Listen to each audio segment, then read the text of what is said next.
माननीय मुख्यमंत्री श्रीमती रेखा गुप्ता, आप जगत गुरु भगवान के श्री चरणों में अपने भाव पुष्प समर्पित करेंगी। भगवत पाद भगवान शंकराचार्य महाभाग का मंगलमय मार्गदर्शन सभी वक्ताओं के सूत्रात्मक वक्तव्य के बाद हम सबों को आज राष्ट्रोत्कर्ष दिवस के अवसर पर प्राप्त होगा। श्रीमती रेखा गुप्ता जी, माननीय मुख्यमंत्री, दिल्ली।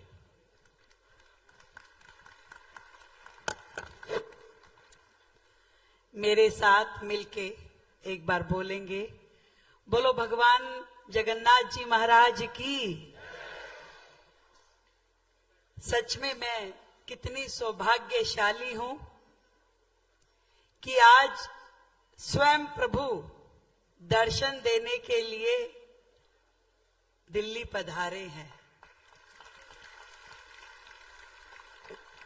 गुरुजी, जब मैं मुख्यमंत्री बनी तो मेरा सौभाग्य था कि सबसे पहला धार्मिक दर्शन मैं जो कर पाई वो पूरी धाम में भगवान जगन्नाथ जी के कर पाई, सबसे पहले मुख्यमंत्री बनने के बाद। और आज मेरी प्रसन्नता की कोई सीमा नहीं है कि जिनके दर्शन करने के लिए भक्तजन दूर दूर से पूरी धाम जाते हैं, आज वो स्वयं प्रभु दिल्ली पहुंच करके ना केवल हमारे राज्य को आपने आशीर्वाद दिया, बल्कि मेरे लिए तो ये बहुत ही खुशी का अवसर है कि आपका जन्मदिन आज दिल्ली राज्य में मनाया जा रहा है। आपका सानिध्य पा करके दिल्ली का प्रत्येक निवासी आज प्रसन्नता का अनुभव कर रहा है। बहुत बहुत धन्यवाद देना चाहूंगी आचार्य धर्मवीर जी का, जो इस आयोजन समिति के प्रमुख हैं, संजय उपाध्याय जी जो मीडिया के प्रमुख हैं, आयोजन समिति के संचालक संदीप गर्ग जी का, और पीठ परिषद के अध्यक्ष दिल्ली प्रांत के अश्वनी मलिक जी का।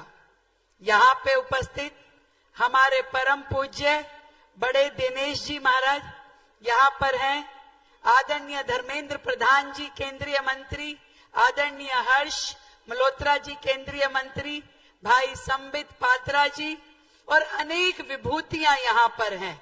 और सबसे बड़ी बात, सभी परम पूज्य गुरुजन जिनके आने से दिल्ली प्रकाशित हो उठी है। आज आपके जन्म दिवस के अवसर पे ऐसा लग रहा है कि दिल्ली ने मानो दिवाली सा उत्सव मनाया जा रहा है।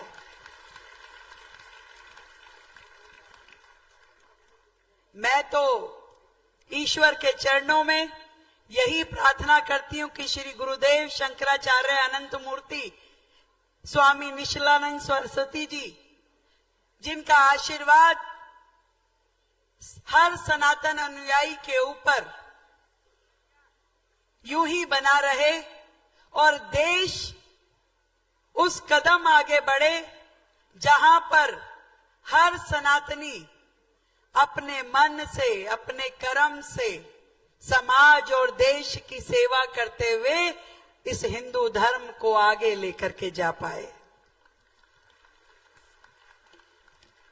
आपके बारे में मैंने इतना सुना है कि आपका ज्ञान, आपका अध्यात्म, आपने जिस तरीके से इस पूरे देश में अध्यात्म की लौ जलाई, वो हम सब के लिए बहुत ही सौभाग्य का विषय है। आपके द्वारा ज्ञान प्राप्त करके सनातन धर्म की गौरव गाथा का मैं समझती हूं कि पुनः जागरण संभव हो पाया है। आपके द्वारा प्रत्येक सनातनी दिन रात आपके दिखाए हुए मार्ग पे चल करके एक नई पहचान भारतवर्ष को मिल पा रही है।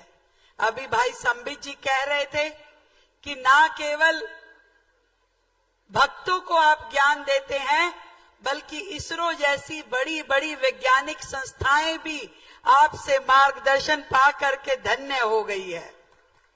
और आपने अपने जीवन काल में न जाने कितना राष्ट्रव्यापी भ्रमण किया और एक वैचारिक क्रांति के माध्यम से जन जागरण करते हुए सनातन मूल्यों का प्रचार प्रसार किया। ये हम सब के लिए सौभाग्य की बात है। गुरुजी, मैं तो इतना ही कहना चाहती हूं कि छोटी सी व्यक्तित्व हूं मैं, पर आपकी चरण धूलि मिल करके एक प्रेरणा पा करके इस राज्य में वो सारे काम करना चाहती हूं जो हिंदू राष्ट्र के लिए, हिंदू दिलों की मंशा है। चाहे वो यमुना सफाई का काम हो, चाहे वो यमुना सफाई का काम हो, चाहे गो संरक्षण का काम हो, देश की राजधानी दिल्ली उन सभी आशाओं और आकांक्षाओं को पूरा करेगी जो जनमानस के दिलों में है। मैं जगन्नाथ जी प्रभु से यही कामना करती हूं, आपके चरणों में यही निवेदन करती हूं कि ढेर सारा आशीर्वाद आप हमें दे करके जाइएगा, क्योंकि दिल्ली वर्षों से बहुत पीछे रह गई थी। अब दिन रात मेहनत करके दिल्ली को हमें आगे लेकर के जाना है। उसके लिए आपका आशीर्वाद हमारे लिए बेहद जरूरी है। फिर से एक बार आए हुए सभी सम्मानित अतिथियों का दिल की गहराई से धन्यवाद करती हूं कि आपने आकर के दिल्ली को जो सम्मान दिया, हमारे सभी गुरुवर जो यहाँ पर आए हैं, आपके आने से दिल्ली राज्य की शोभा बढ़ी। और सबसे अधिक धन्यवाद करना चाहूंगी गुरुजी आपके चरणों में कि आपकी रोशनी पा करके सच में दिल्ली का दरो दीवार रोशन हो गया है और दिल्ली जगमग हो गई है।